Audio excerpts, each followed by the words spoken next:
എൻ്റെ ഒരു സുഹൃത്തുണ്ടായിരുന്നു. ഈ സുഹൃത്ത് വളരെ ചെറുപ്പത്തിൽ വിവാഹം കഴിച്ചുകൊണ്ട് പോയ പെങ്കൊച്ച്. ഈ കല്യാണം കഴിച്ച ആള് നിരന്തരമായി മദ്യപിച്ചുകൊണ്ട് വരികയും ഭയങ്കര ടോർച്ചറിങ് ചെയ്യുകയും ഒരു റബ്ബർ തോട്ടത്തിന്റെ അകത്ത് ഒരു വീടുണ്ടായിരുന്നു.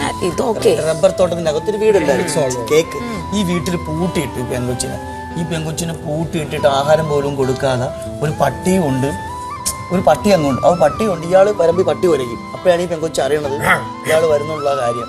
അപ്പം അമ്മ ഒരു ടോർച്ചർ ചെയ്ത് അവസാനം കുറച്ച് ദൂരെയുള്ള അയൽവക്കത്തുള്ള ആരോ ഇതൊക്കെ കണ്ടിട്ടാണ് ഇത് മനസ്സിലാക്കി ഇത് മുമ്പിലോട്ട് പോയത്.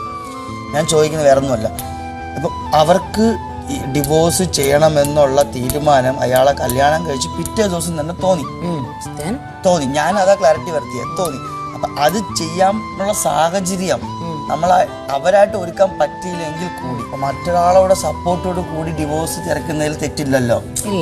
ഇല്ലേ? പിന്നെ അയാൾക്ക് ഡിവോഴ്സ് വേണ്ട. അയാൾ അപ്പോഴും പറഞ്ഞു എനിക്ക് ഡിവോഴ്സിന്റെ താല്പര്യമില്ല എന്ന് പറഞ്ഞാൽ കൂടി അയാൾ ഉപേക്ഷിക്കുന്നതിൽ തെറ്റില്ലല്ലോ.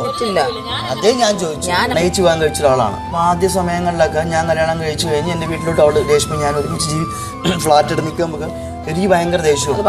എനിക്ക് ഭയങ്കര ദേഷ്യമാണ്. അപ്പം ഞാൻ ഇവള് പ്രണയിച്ചപ്പോൾ ഉള്ള ഒരാളല്ല, പെട്ടെന്ന് ഭയങ്കര മാറുന്നു. അപ്പം എനിക്കും ഭയങ്കര ദേഷ്യം. ഞാൻ കുറച്ച് മുമ്പിലോട്ട് പോയപ്പോൾ ഞാനൊരു സ്പേസ് അവർക്ക് കൊടുത്തു.